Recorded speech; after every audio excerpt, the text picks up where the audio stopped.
what kind of changes in the U.S. do you think the new BRICS currency will have? I saw an interesting take the other day that the death of domestic finance is sorry, the death of international finance is the potential for the rebirth of American manufacturing. That because the inverse has been true. The death of American manufacturing was brought about by America overseeing the Bretton Woods system and the rise of the American dollar, specifically the petrodollar, in international trade. Because the value of the dollar is propped up by cheap petroleum extracted from the Saudis, we're not incentivized to extract and produce oil from our own shores because it would be more expensive to produce. We'd have to pay more for the labor. So we are incentivized to de-industrialize our own energy and then outsource that energy from the Saudis, which we did in 1979, I believe, after Nixon brought the gold standard, divorced the dollar from the gold standard. It was then reattached onto Saudi Arabian oil, killing our own oil industry.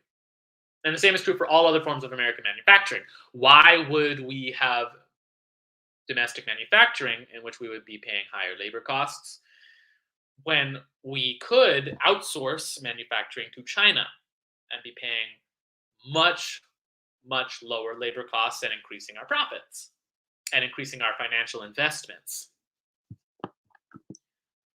That is the clear choice you would make if you were a finance capitalist, if you were a banker, if you were any of these parasitic ruling class types. So the decoupling of all of these major BRICS countries, BRICS now has a larger share of the world economy than the G7 economies. It's only about 1% right now, but that is still a watershed moment where the other poles of global power have numeric proof that they are mightier than the liberal unipolar order. Because BRICS economies are on the rise. G7 economies are on the decline because they have nothing propping them up but finance. So this will speed along the death of the dollar. But the death of the dollar, because people won't be holding it as much. People won't be other countries won't be holding reserves of the dollar as much to do trade, and so the value of the dollar will decrease because demand will decrease. Demand will decrease at the same time as they need to print the dollar in the trillions to be able to pay off the deficit by this June. The government needs to pay off this $30 trillion deficit by June. There's not enough money to do that. They could either tell all of the boomers that they have no Social Security anymore, that they're going to eat up Social Security to pay the deficit, or they could turn on the money printer. They could, I guess they could raise taxes by 500%. And cause like a 1776 series of tax rebellions, but or they could turn on the money printer. So supply of the dollar will go up while demand for the dollar is going down. It signals a major red flag for the value of the dollar. But the death of the dollar means that we will now be able to invest in domestic manufacturing, specifically in the American Southwest. Texas and California are the two largest GDPs in the country by a huge margin. There's no close third place. New York is third, and it's not close. But that's because New York is propped up by like these airy bubbles of real estate and banking, whereas Texas is propped up by petroleum, and California again by a lot of these airy like tech shit.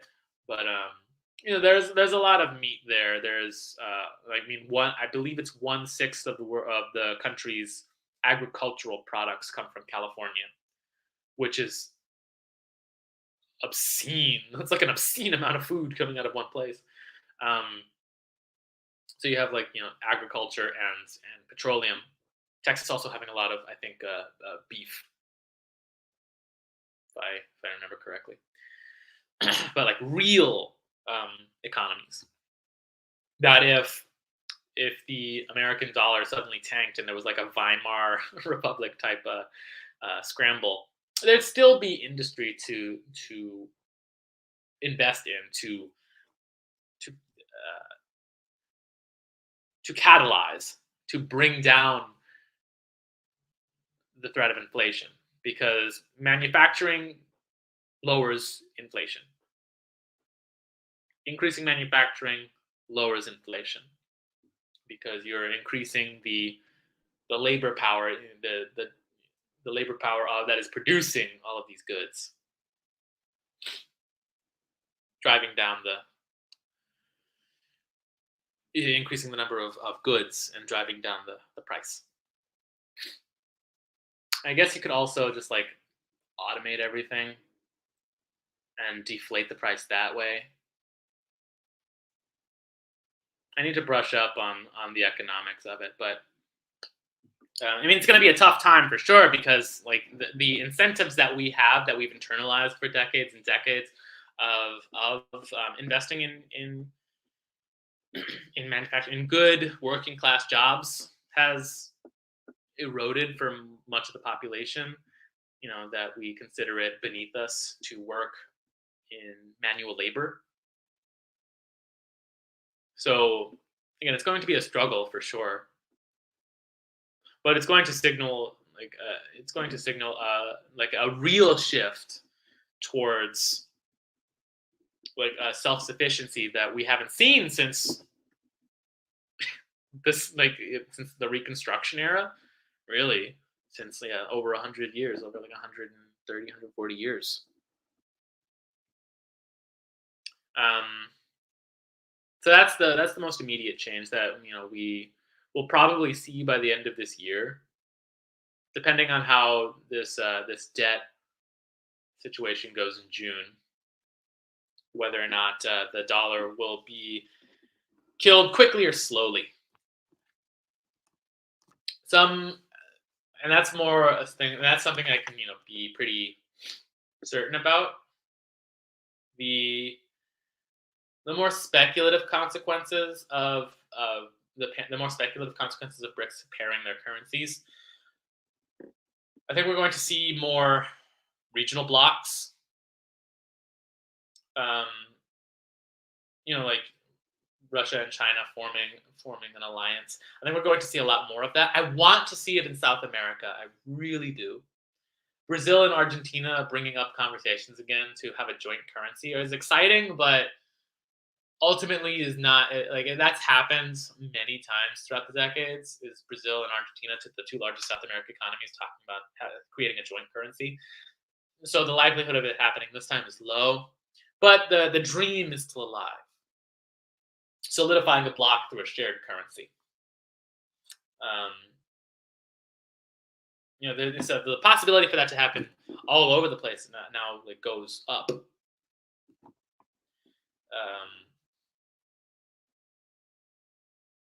If the 21st century belongs to China, we could see a shared currency for a Chinese bloc or for the Gulf states after Israel collapses and dies from this impending civil war and is taken over by Greater Syria. We could see an economic bloc, a shared currency of the Gulf states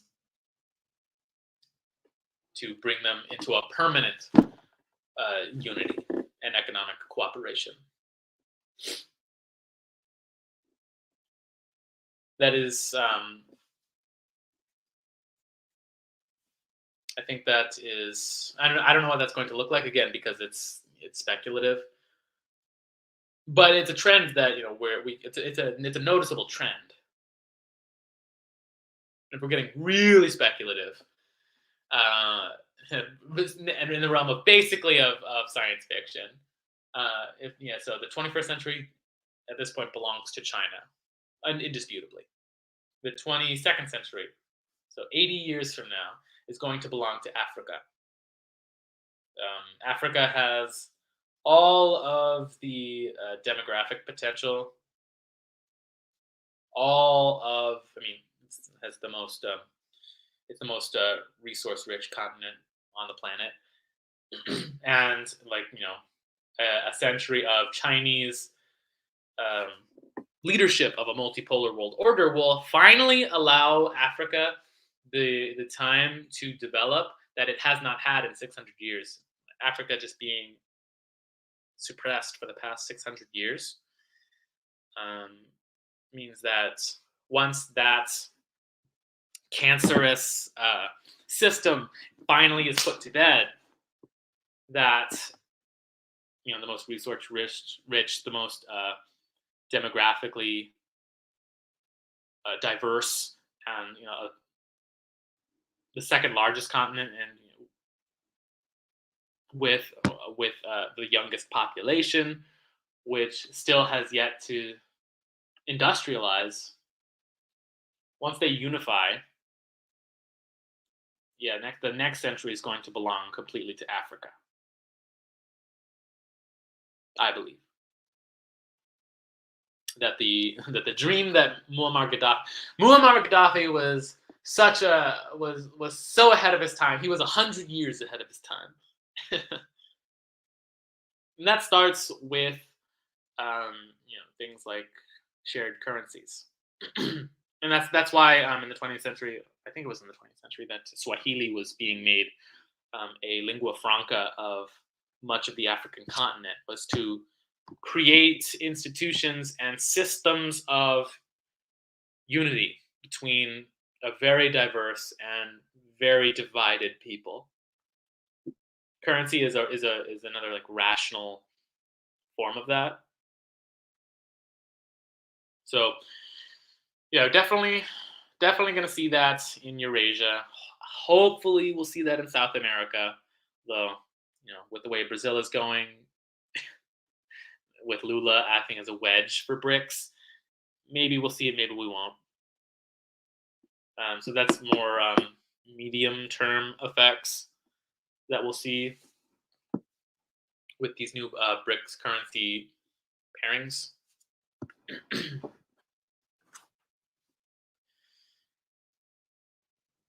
I don't know.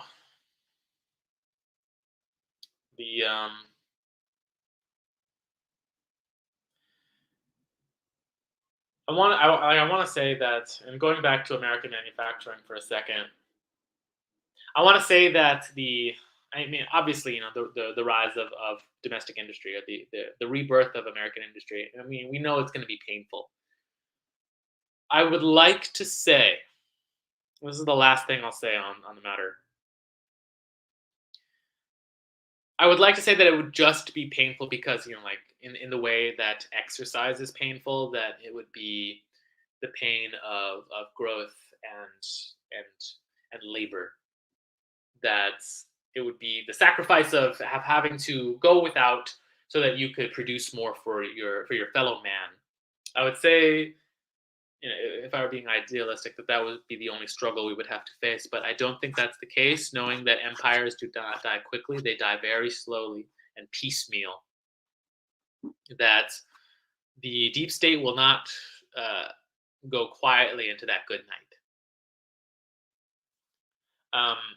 If the alliance between Russia and China proves to be too strong, where American production of the war machine is kind of it's already fruitless in Ukraine. They know that.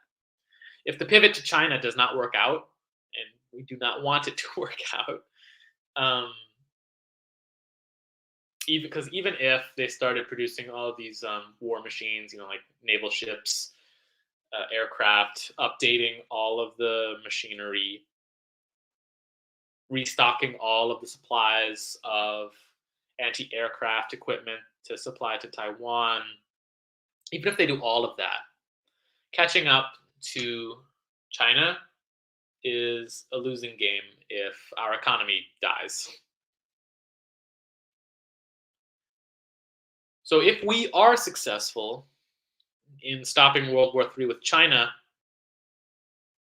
my theory, and this is another confirmed conspiracy as touted by deep state spooks like Peter Zion, who I follow to get an ear to the ground of what the deep state is planning.